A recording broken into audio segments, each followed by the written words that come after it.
ਚੀਜ਼ ਕਹਾਣੀ ਅਨੇਮਨ ਸਿੰਘ। ਸਾਰਾ ਪਰਿਵਾਰ ਆਲੇ ਦੁਆਲੇ ਦੇ ਏਰੀਏ ਨੂੰ ਘੁੰਮ ਫਿਰ ਕੇ ਦੇਖਣ ਤੁਰ ਗਿਆ ਹੈ। ਮੈਂ ਨਹੀਂ ਗਈ ਉਹਨਾਂ ਨਾਲ। ਮੈਂ ਤਾਂ ਬਾਹਰ ਹੀ ਮੈਟ 'ਤੇ ਬੈਠ ਗਈ ਹਾਂ। ਉਹਨਾਂ ਨੂੰ ਤਾਂ ਇੰਜ ਹੋਣਾ ਏ ਕਿ ਮੈਨੂੰ ਤੁਰਨ ਵਿੱਚ ਦਿੱਕਤ ਆਉਂਦੀ ਹੋਣੀ ਏ, ਪਰ ਮੇਰੇ ਮਨ ਵਿੱਚ ਤਾਂ ਵੱਖਰੀ ਤਰ੍ਹਾਂ ਦਾ ਸਕੂਨ ਏ। ਮੇਰੀ ਪੋਤ-ਨੂੰਹ ਨੇ ਤਾਂ ਕਿਹਾ ਵੀ ਸੀ, ਬੀਬੀ ਜੀ ਤੁਹਾਨੂੰ ਇਕੱਲਿਆਂ ਛੱਡ ਕੇ ਕਿਵੇਂ ਤੁਰ ਜਾਈਏ, ਸਾਨੂੰ ਚਿੰਤਾ ਰਹਿਣੀ ਏ ਤੁਹਾਡੀ। ਮੈਂ ਕਹਿ ਦਿੱਤਾ ਸੀ ਕਿ ਧੀਏ, ਇੱਥੇ ਆ ਕੇ ਤਾਂ ਮੇਰੇ ਸਾਹ ਵੀ ਮੁੱਕ ਜਾਣ ਤਾਂ ਕੋਈ ਸੰਸਾ ਨਹੀਂ। ਲੰਘੀ ਉਮਰ ਵਿੱਚ ਇਹੋ ਤਾਂ ਇੱਛਾ ਸੀ ਮੇਰੇ ਮਨ ਵਿੱਚ। ਜਦੋਂ ਦੀ ਦਰ ਖੁੱਲ੍ਹਣ ਦੀ ਖੁਸ਼ਖਬਰੀ ਸੁਣੀ ਸੀ, ਮੇਰੇ ਮਨ ਵਿੱਚ ਉਦੋਂ ਤੋਂ ਅਚਵੀਂ ਜਿਹੀ ਉੱਠਣ ਲੱਗੀ ਸੀ। ਮੈਂ ਮੇਰੇ ਪੋਤੇ ਜੀਤ ਨੂੰ ਆਖ ਦਿੱਤਾ ਸੀ ਕਿ ਸਾਰੇ ਟੱਬਰ ਨੂੰ ਨਾਲ ਲਿਜਾ ਕੇ ਨਨਕਾਣਾ ਸਾਹਿਬ ਮੱਥਾ ਟਿਕਾ ਕੇ ਲਿਆ। ਮੇਰਾ ਬੜਾ ਮਨ ਕਰਦਾ ਏ ਮਰਨ ਤੋਂ ਪਹਿਲਾਂ ਇੱਕ ਵਾਰ ਜ਼ਰੂਰ ਉੱਥੇ ਜਾ ਕੇ ਮੱਥਾ ਟੇਕ ਆਵਾਂ। ਉਸ ਭਲੇ ਪੁਰਸ਼ ਦੀ ਰੂਹ ਨੂੰ ਵੀ ਸ਼ਾਂਤੀ ਮਿਲ ਜਾਣੀ ਸੀ ਮੇਰੇ ਆਉਣ ਨਾਲ। ਜੀਤ ਫੋਨ 'ਤੇ ਕਹਿੰਦਾ, ਕੋਈ ਨਹੀਂ ਬੇਬੇ ਜੀ, ਰਤਾ ਠਹਿਰ ਜਾਓ, ਥੋੜ੍ਹੀ ਭੀੜ ਘੱਟ ਜਾਣ ਦਿਓ, ਮਹੀਨੇ ਕੁ ਬਾਅਦ ਚਲੇ ਚੱਲਾਂਗੇ। ਜੀਤ ਦੇ ਉੱਤਰ ਨੇ ਮੈਨੂੰ ਸਕੂਨ ਦਿੱਤਾ ਸੀ। ਕਾਲਜੇ 'ਚ ਠੰਡ ਪਈ ਸੀ। ਮਹਿਸੂਸ ਹੋਇਆ ਸੀ ਕਿ ਮੇਰਾ ਵਰ੍ਹਿਆਂ ਤੋਂ ਕਦੇ-ਕਦੇ ਅਚਾਨਕ ਚੜ੍ਹ ਜਾਂਦਾ ਤਾਪ ਜਿਵੇਂ ਲੱਥਣ ਲੱਗ ਪਿਆ ਹੋਵੇ। ਹੁਣ ਭਾਵੇਂ ਪੋਤੇ ਪੜਪੋਤਿਆਂ ਵਾਲੀ ਹੋ ਗਈ ਹਾਂ, ਪਰ ਫਿਰ ਵੀ ਜਿਵੇਂ ਜ਼ਿੰਦਗੀ ਕਿਸੇ ਸਰਾਲ ਵਾਂਗ ਰੀਂਗਦੀ ਹੋਈ ਬੀਤੀ ਏ ਮੇਰੀ। ਦੋਵੇਂ ਪੁੱਤਰਾਂ ਤੇ ਮੰਗਲ ਦੇ ਚਿਹਰੇ ਮੇਰੀਆਂ ਅੱਖਾਂ ਸਾਹਮਣੇ ਆ ਗਏ ਨੇ। ਕਿਵੇਂ ਚੰਦਰੇ ਇੱਕ-ਇੱਕ ਕਰਕੇ ਮੈਨੂੰ ਇਕੱਲਿਆਂ ਛੱਡ ਤੁਰ ਗਏ। ਜੇ ਜੀਤ ਤੇ ਕਿੰਦਰ ਨਾ ਹੁੰਦੇ ਤਾਂ ਮੈਂ ਵੀ ਤੁਰ ਜਾਣਾ ਸੀ ਸ਼ਾਇਦ। ਪਹਿਲਾਂ ਦਲੀਪ ਦੀ ਐਕਸੀਡੈਂਟ ਵਿੱਚ ਮੌਤ ਹੋ ਗਈ। ਉਹਦੀ ਘਰਵਾਲੀ ਜੀਤ ਨੂੰ ਛੱਡ ਕੇ ਪੇਕੇ ਤੁਰ ਗਈ। ਫਿਰ ਛੋਟੇ ਪੁੱਤਰ ਸੋਹਣ ਤੇ ਨੂੰਹ ਦੀ ਵੀ ਐਕਸੀਡੈਂਟ ਵਿੱਚ ਮੌਤ ਹੋ ਗਈ ਸੀ। ਪਹਿਲਾਂ ਪਤੀ ਤੇ ਫਿਰ ਦੋਵੇਂ ਪੁੱਤਰਾਂ ਦੀ ਮੌਤ ਨਾਲ ਹਿੱਲ ਤਾਂ ਬੜੀ ਗਈ ਸਾਂ। ਆਪਣੇ ਪੋਤੇ ਜੀਤ ਤੇ ਕਿੰਦਰ ਨੂੰ ਦੇਖ ਕੇ ਜ਼ਿੰਦਗੀ ਜਿਉਂਦੀ ਆਈ। ਇਹ ਵੀ ਤਾਂ ਉਹਨਾਂ ਦਾ ਹੀ ਅੰਸ਼ ਸੀ। ਜਿਸਮ ਵਿੱਚ ਅਜਿਹੀ ਤਾਕਤ ਪੈਦਾ ਕਰ ਲਈ ਸੀ ਕਿ ਇੰਨੇ ਦੁੱਖ ਝੱਲ ਕੇ ਵੀ ਨਾ ਡੋਲੀ। ਕੋਈ ਗਿਲਾ ਨਹੀਂ ਰਿਹਾ ਰੱਬ ਨਾਲ। ਜਦੋਂ ਗਿਲਾ ਕਰਨਾ ਚਾਹੀਦਾ ਸੀ ਉਦੋਂ ਨਾ ਕੀਤਾ। ਅੰਦਰੇ ਅੰਦਰ ਪੀ ਗਈ ਸਾਂ ਸਾਰਾ ਜ਼ਹਿਰ। ਬਾਲ ਉਮਰ ਤੋਂ ਹੀ ਜ਼ਹਿਰ ਪੀਂਦੀ ਆਈ ਸਾਂ ਮੈਂ। ਕਿੰਨੇ ਸਾਰੇ ਦੁੱਖ ਇਕੱਠੇ ਮੇਰੀ ਝੋਲੀ ਵਿੱਚ ਪੈ ਗਏ ਸਨ ਤੇ ਜਿਵੇਂ ਮੈਂ ਇਹਨਾਂ ਦੁੱਖਾਂ ਦੀ ਆਦੀ ਹੀ ਹੋ ਗਈ ਹੋਵਾਂ। ਮੇਰਾ ਮਨ ਵੀ ਜਿਵੇਂ ਪੱਥਰ ਬਣਦਾ ਗਿਆ ਸੀ, ਪਰ ਰੱਬ ਨੇ ਜੀਤ ਅਤੇ ਉਹਦੀ ਘਰਵਾਲੀ ਦੇ ਰੂਪ ਵਿੱਚ ਮੈਨੂੰ ਢੇਰ ਸਾਰਾ ਪਿਆਰ ਪ੍ਰਸ਼ਾਦ ਵਿੱਚ ਬਖਸ਼ ਦਿੱਤਾ। ਮੈਨੂੰ ਇੱਥੇ ਲਿਆ ਕੇ ਮੇਰੀ ਬਾਕੀ ਬਚੀ ਇੱਛਾ ਵੀ ਪੂਰੀ ਕਰ ਦਿੱਤੀ। ਹੁਣ ਮੈਂ ਚੈਨ ਨਾਲ ਮਰ ਸਕਾਂਗੀ। ਲੱਗਦਾ ਜਿਵੇਂ ਉਹਦੀ ਰੂਹ ਨੂੰ ਮੇਰੇ ਆਉਣ ਨਾਲ ਸ਼ਾਂਤੀ ਮਿਲ ਗਈ ਹੋਵੇ। ਉਸ ਸ਼ਖਸ ਦਾ ਖੂਨ ਨਾਲ ਲੱਥਪੱਥ ਜਿਸਮ ਮੇਰੀਆਂ ਅੱਖਾਂ ਮੂਹਰੇ ਆ ਗਿਆ। ਨਾ ਚਾਹੁੰਦਿਆਂ ਹੋਇਆਂ ਵੀ ਅੱਖਾਂ ਦੇ ਕੋਇਆਂ 'ਚੋਂ ਅੱਥਰੂ ਟਪਕ ਕੇ ਬਾਹਰ ਵਹਿਣ ਲੱਗੇ ਹਨ। ਮਾਂ ਜੀ, ਲਓ ਪ੍ਰਸ਼ਾਦ। ਕਿਸੇ ਦੇ ਬੋਲਾਂ ਨੇ ਮੇਰੀ ਸੁਰਤੀ ਤੋੜ ਦਿੱਤੀ ਹੈ। ਮੈਂ ਐਨਕ ਲਾ ਅੱਥਰੂ ਪੂੰਝ ਕੇ ਉਤਾਂਹ ਨਜ਼ਰਾਂ ਕਰਕੇ ਦੇਖਿਆ ਹੈ। ਇੱਕ ਸਰਦਾਰ ਮੇਰੇ ਵੱਲ ਪ੍ਰਸ਼ਾਦ ਵਾਲਾ ਹੱਥ ਵਧਾਈ ਖੜਾ ਸੀ। ਮੈਂ ਬਿਨਾਂ ਕੁਝ ਬੋਲੇ ਉਹਦੇ ਕੋਲੋਂ ਕੜਾਹ ਪ੍ਰਸ਼ਾਦ ਲੈ ਲਿਆ ਹੈ। ਉਹ ਮੁਸਕਰਾ ਕੇ ਅੱਗੇ ਚਲਾ ਗਿਆ ਹੈ। ਉਸ ਦੀ ਨੀਲੀ ਪੋਚਵੀਂ ਪੱਗ ਬੰਨੀ ਦੇਖ ਕੇ ਮੇਰੀਆਂ ਅੱਖਾਂ ਮੂਹਰੇ ਦਾਰਜੀ ਦਾ ਚਿਹਰਾ ਆ ਮੰਡਰਾਉਣ ਲੱਗਾ। ਮੇਰੇ ਦਾਰਜੀ ਸਰਦਾਰ ਸਵਰਨ ਸਿੰਘ ਵੀ ਜ਼ਿਆਦਾ ਨੀਲੀ ਪੱਗ ਹੀ ਬੰਨ੍ਹਦੇ ਸਨ। ਕੱਟੜ ਅਕਾਲੀ ਸਨ। ਸੁਭਾਅ ਪੂਰਾ ਰੌਣਕੀ ਸੀ। ਸਾਰੇ ਟੱਬਰ ਨੂੰ ਹਮੇਸ਼ਾ ਖੁਸ਼ ਰੱਖਦੇ ਸਨ ਦਾਰਜੀ। ਹੱਸਣ ਖੇਡਣ ਵਾਲਾ ਟੱਬਰ ਸੀ ਸਾਡਾ। ਗੁਆਂਢ ਵੀ ਵਧੀਆ। ਸਭ ਕੋਈ ਆਪਣਾ ਆਪਣਾ ਸੀ। ਮੇਰੀਆਂ ਭੈਣਾਂ ਰੱਜੋ, ਸੁੱਖੋ, ਬੱਬੋ, ਮੰਗੀ ਵੀਰ ਤੇ ਭੂਆ ਜੱਸੋ, ਜੀਤੋ ਸਾਰੇ ਰਲ ਮਿਲ ਕੇ ਹਾਸੇ ਠੱਠੇ ਕਰਦੇ ਸਾਂ। ਕਿੰਨਾ ਚਾਅ ਹੁੰਦਾ ਸੀ ਸਾਨੂੰ ਆਏ ਦਸਵੀਂ, ਮੱਸਿਆ ਅਤੇ ਗੁਰਪੁਰਬ ਸਮੇਂ ਨਨਕਾਣੇ ਜਾਣ ਦਾ। ਜੀਆਂ ਨਾਲ ਭਰੇ ਗੱਡੇ ਨੂੰ ਬਲਦ ਆਪੇ ਹੀ ਨਨਕਾਣੇ ਵੱਲ ਤੋਰ ਖਿੱਚਦੇ ਚਲੇ ਜਾਂਦੇ। ਉੱਥੇ ਜਾ ਦਾਰਜੀ ਹੁਰੀ ਅਖੰਡ ਪਾਠ ਦੌਰਾਨ ਧੂਫ ਬੱਤੀ ਕਰਦੇ। ਬੀਜੀ ਪੰਜ ਬਾਣੀਆਂ ਦਾ ਪਾਠ ਕਰਨ ਬਹਿ ਜਾਂਦੇ। ਦੀਪਾ ਚਾਚੀ ਤੇ ਦੋਵੇਂ ਭੂਆ ਹੁਰੀ ਜੂਠੇ ਭਾਂਡੇ ਤੇ ਲੰਗਰ ਆਦਿ ਦੀ ਸੇਵਾ ਕਰਦੀਆਂ। ਮੈਂ ਤਾਂ ਸੰਗਤ ਲਈ ਵਿਛੀਆਂ ਦਰੀਆਂ ਨੂੰ ਹੀ ਆਪਣੀ ਚੁੰਨੀ ਨਾਲ ਬੀਜੀ ਵਾਂਗ ਸਾਫ਼ ਕਰਦੀ ਰਹਿੰਦੀ ਸਾਂ। ਗੁਰਦੁਆਰੇ ਵਿੱਚ ਸੇਵਾ ਕਰਨ ਦਾ ਵੱਖਰਾ ਹੀ ਸਕੂਨ ਮਿਲਦਾ ਸੀ। ਸਾਰਾ ਪਰਿਵਾਰ ਖੇਤ ਕਪਾਹ ਚੁਗਣ ਜਾਂਦੇ। ਚਾਚਾ ਰੂਪ ਜੋ ਸਾਡੇ ਖੇਤਾਂ ਦਾ ਸਾਰਾ ਕੰਮਕਾਰ ਸੰਭਾਲਦਾ ਸੀ, ਉਹ ਤੇ ਉਹਦੀ ਘਰਵਾਲੀ ਦੀਪਾ ਚਾਚੀ ਸਾਡੀ ਹਵੇਲੀ ਦੇ ਕਮਰੇ ਵਿੱਚ ਹੀ ਰਹਿੰਦੇ ਸਨ। ਚਾਚੇ ਰੂਪ ਦੇ ਮਾਂ-ਪਿਓ ਮਰੇ ਹੋਏ ਸਨ। ਦਾਰਜੀ ਨੇ ਹੀ ਉਹਨੂੰ ਆਪਣੇ ਕੋਲ ਰੱਖਿਆ ਹੋਇਆ ਸੀ।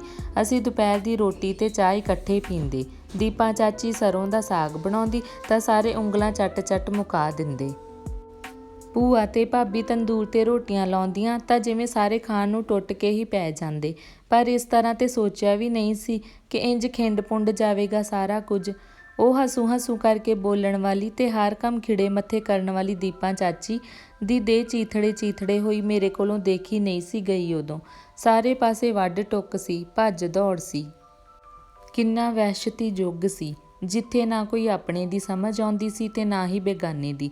ਸਮੇਂ ਦੇ ਨਾਲ ਜਿਵੇਂ ਹਿਰਦਿਆਂ ਤੇ ਉਕਰੇ ਜ਼ਖਮ ਸੁੱਕਣੇ ਪੈ ਗਏ, ਉਵੇਂ ਕਈ ਗੱਲਾਂ ਕੱਜੀਆਂ ਵੀ ਚੰਗੀਆਂ ਲੱਗਦੀਆਂ ਨੇ।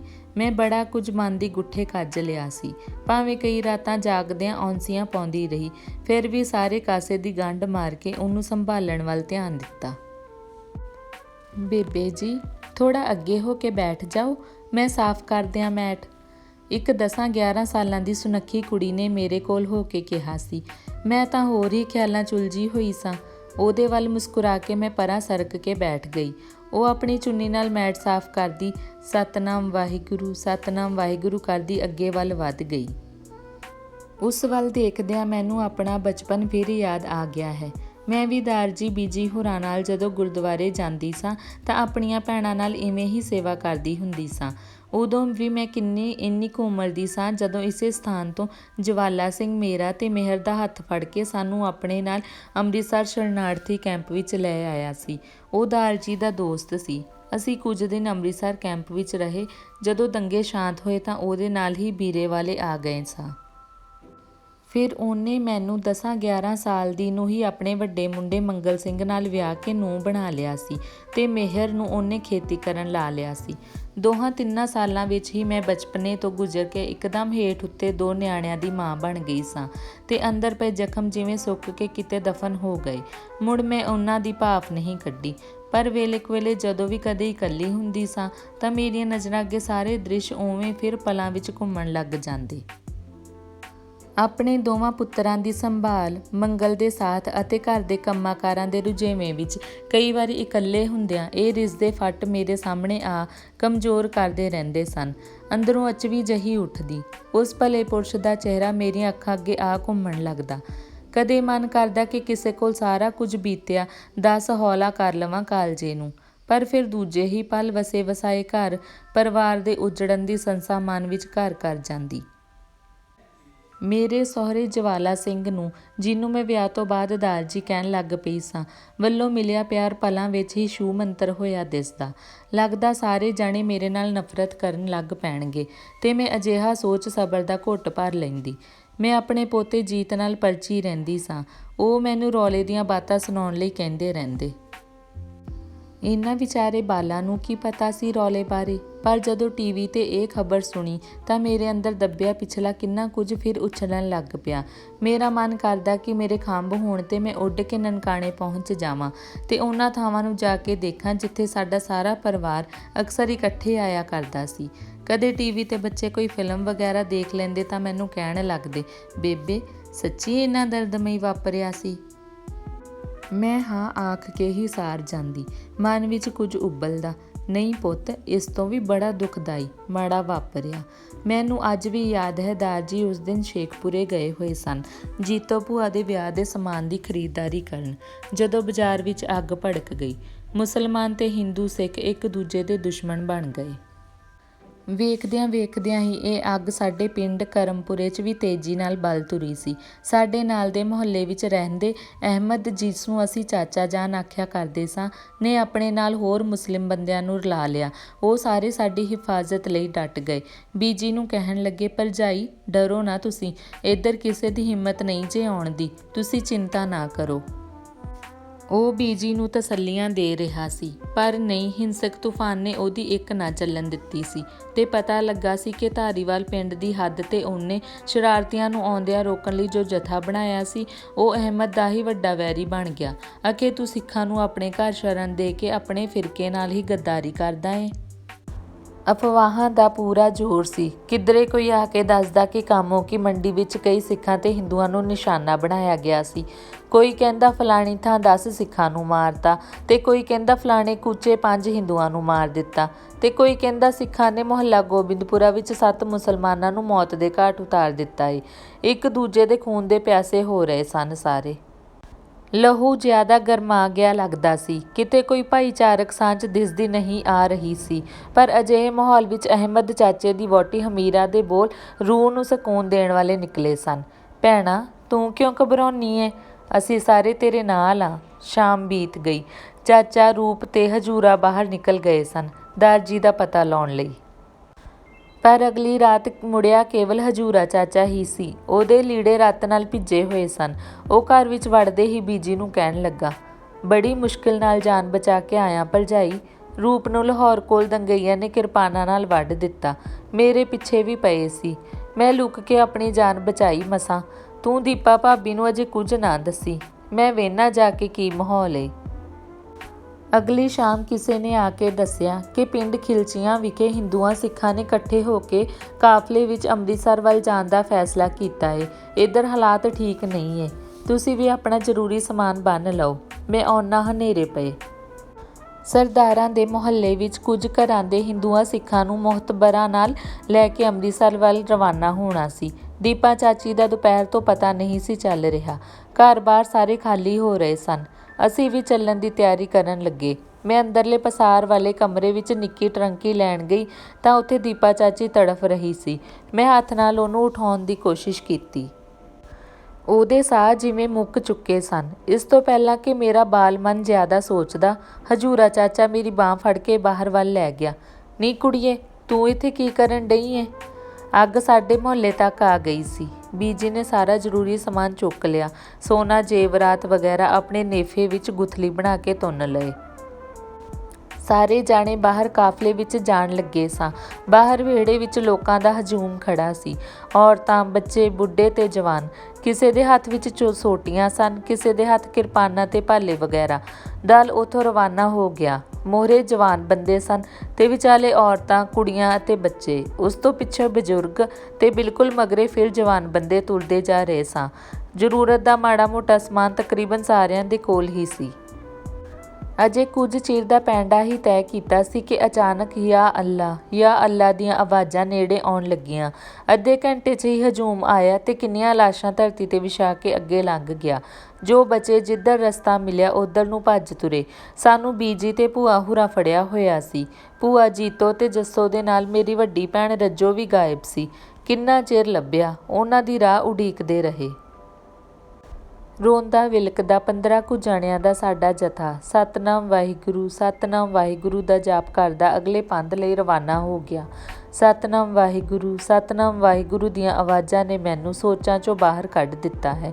ਮੇਰੇ ਕੋਲ ਦੀ 3-4 ਬੁੱਢੀਆਂ ਸਿਰਾਂ ਤੇ ਪੀਲੇ ਪਟਕੇ ਬੰਨੀ ਹੱਥ ਜੋੜਦੀਆਂ ਸਤਨਾਮ ਵਾਹਿਗੁਰੂ ਕਰਦੀਆਂ ਲੰਘ ਗਈਆਂ ਹਨ। ਦੂਰ ਤੱਕ ਨਜ਼ਰ ਘੁਮਾਉਂਦੀ ਹਾਂ। ਜੀਤ ਹੁਰਾਂ 'ਚੋਂ ਕੋਈ ਦਿਖਾਈ ਨਹੀਂ ਦੇ ਰਿਹਾ। ਖਬਰੇ ਕਿੱਧਰ ਤੁਰ ਗਏ ਨੇ। ਗੁਰਦੁਆਰੇ ਦੇ ਸਪੀਕਰ ਵਿੱਚੋਂ ਕਿਸੇ ਭਾਈ ਦੀ ਆਵਾਜ਼ ਕੰਨਾਂ ਵਿੱਚ ਆਉਣ ਲੱਗੀ ਏ।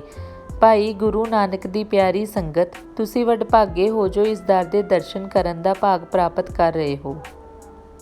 ਇਸ ਸਥਾਨ ਦੇ ਵਿਛੜਨ ਸਮੇਂ ਤੋਂ ਲੈ ਕੇ ਅੱਜ ਤੱਕ ਕਰੋੜਾਂ ਅਰਦਾਸਾਂ ਹੋਈਆਂ, ਜਿਨ੍ਹਾਂ ਦੇ ਸਦਕਾ ਅਸੀਂ ਇਸ ਵਿਛੜੇ ਗੁਰਧਾਮ ਦੇ ਦਰਸ਼ਨ ਕਰਨ ਵਿੱਚ ਸਫਲ ਹੋ ਰਹੇ ਹਾਂ। ਜਿਉਂਦੇ ਰਹਿਣ ਦੋਵਾਂ ਮੁਲਕਾਂ ਦੇ ਵਾਸੀ ਤੇ ਸਰਕਾਰਾਂ, ਜਿਨ੍ਹਾਂ ਇਸ ਪਵਿੱਤਰ ਅਸਥਾਨ ਦੇ ਦਰ ਖੋਲ੍ਹਣ ਵਿੱਚ ਆਪਣੀ ਭੂਮਿਕਾ ਨਿਭਾਈ। ਉਹ ਲਗਾਤਾਰ ਬੋਲੀ ਜਾ ਰਿਹਾ ਹੈ, ਪਰ ਮੈਂ ਫਿਰ ਆਪਣੇ ਬਚਪਨ ਵਿੱਚ ਪਰਤਦੀ ਜਾ ਰਹੀ ਸਾਂ। ਉਸ ਦਿਨ ਵੀ ਮੈਂ ਤੇ ਮਿਹਰ ਹਜੂਰੇ ਚਾਚੇ ਨਾਲ ਬਚਦੇ ਬਚਾਉਂਦੇ ਨਨਕਾਣੇ ਵੱਲ ਨੂੰ ਤੁਰੇ ਆਏ ਸਾਂ। ਹਰ ਪਾਸੇ ਲਾਸ਼ਾਂ ਦੇ ਢੇਰ ਤੇ ਡੁੱਲੇ ਖੂਨ ਦੇ ਛੱਪੜ ਹੀ ਦਿਖਾਈ ਦੇ ਰਹੇ ਸਨ। ਅੰਮ੍ਰਿਤਸਰ ਕੈਂਪ ਵਿੱਚ ਆਉਣ ਤੋਂ ਪਹਿਲੀਆਂ 3 ਰਾਤਾਂ ਨੂੰ ਮੈਂ ਅੱਜ ਤੱਕ ਨਹੀਂ ਭੁੱਲ ਸਕੀ। ਪਹਿਲੀ ਰਾਤ ਵਿੱਚ ਦੰਗਈਆਂ ਵੱਲੋਂ ਕੀਤੇ ਹਮਲੇ ਵਿੱਚ ਸਾਡੇ ਕਈ ਜਾਣੇ ਵਿਛੜ ਗਏ ਜਾਂ ਕਹਿ ਲਓ ਮਰ ਮੁੱਕ ਗਏ। ਦੂਜੇ ਦਿਨ ਮੈਂ, ਮਿਹਰ ਤੇ ਚਾਚਾ ਹਜੂਰਾ ਹੀ ਬਾਕੀ ਬਚੇ ਸਾਂ। ਦੂਜੇ ਦਿਨ ਸਵਖਤੇ ਅਸੀਂ ਕਿਵੇਂ ਡੁੱਬ ਕੇ ਬੈਠੇ ਸਾਂ ਗੰਨੇ ਦੇ ਖੇਤ ਵਿੱਚ। ਕੋਈ ਮੁਸਲਮਾਨ ਪਰਿਵਾਰ ਕੱਸੀ ਕੋਲੋਂ ਦੀ ਵੱਟੋ-ਵੱਟ ਤੁਰਿਆ ਆ ਰਿਹਾ ਸੀ।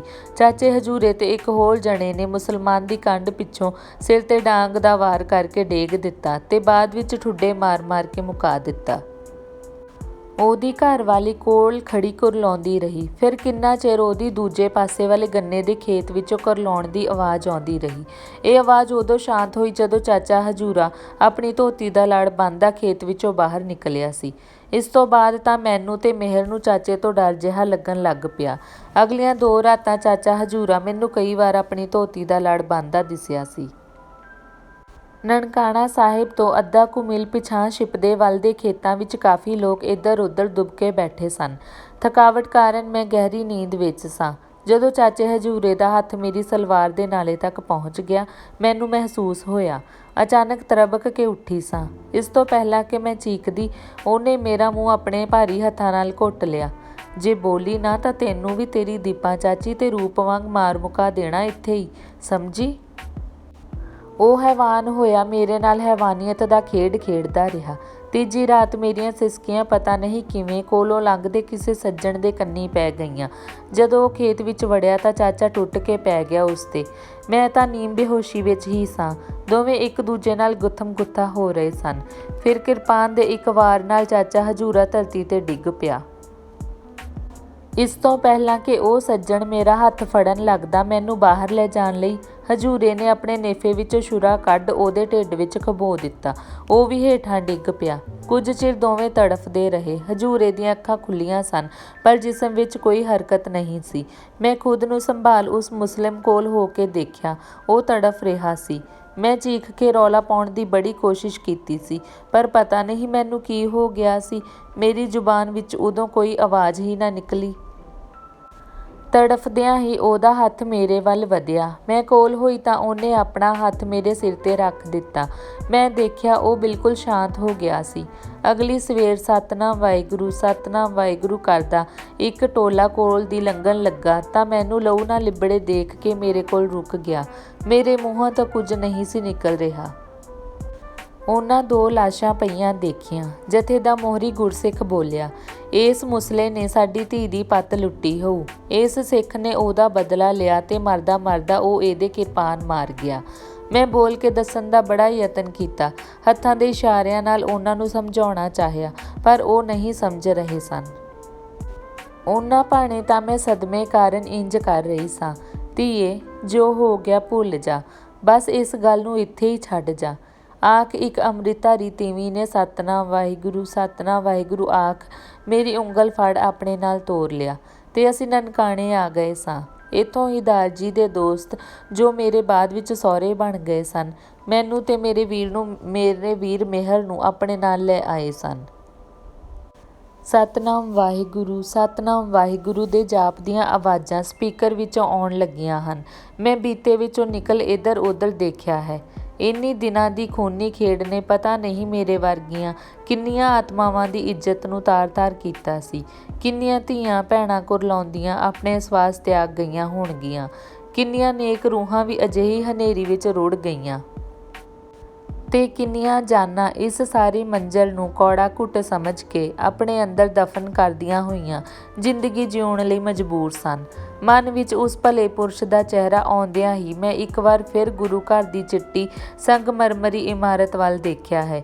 ਆਪ ਮੁਹਾਰੇ ਮੇਰੇ ਮੂੰਹੋਂ ਨਿਕਲਿਆ, ਹੇ ਬਾਬਾ ਨਾਨਕ, ਉਸ ਭਲੀ ਰੂਹ ਨੂੰ ਆਪਣੇ ਚਰਨਾਂ ਦਾ ਵਾਸ ਦੇਈਂ। ਕਹਿੰਦੇ ਪੂਰੀ ਤਰ੍ਹਾਂ ਝੁੱਕ ਕੇ ਨਤਮਸਤਕ ਹੋ ਗਈਆਂ। ਚਲੋ ਬੀਜੀ, ਲੰਗਰ ਛਕਣ ਚੱਲੀਏ, ਕਿੰਦਰ ਨੇ ਮੇਰੇ ਵੱਲ ਆਪਣਾ ਹੱਥ ਵਧਾਉਂਦਿਆਂ ਕਿਹਾ ਹੈ। ਮੈਨੂੰ ਲੱਗਾ ਜਿਵੇਂ ਉਸ ਨੇਕ ਰੂਹ ਨੇ ਮੇਰੇ ਵੱਲ ਹੱਥ ਵਧਾਇਆ ਹੈ। ਖੁਦ ਨੂੰ ਹੌਲਾ ਮਹਿਸੂਸ ਕਰਦਿਆਂ ਮੈਂ ਆਪਣਾ ਹੱਥ ਕਿੰਦਰ ਵੱਲ ਵਧਾ ਉੱਠ ਕੇ ਉਹਦੇ ਨਾਲ ਨਾਲ ਤੁਰ ਪਈ ਹਾਂ।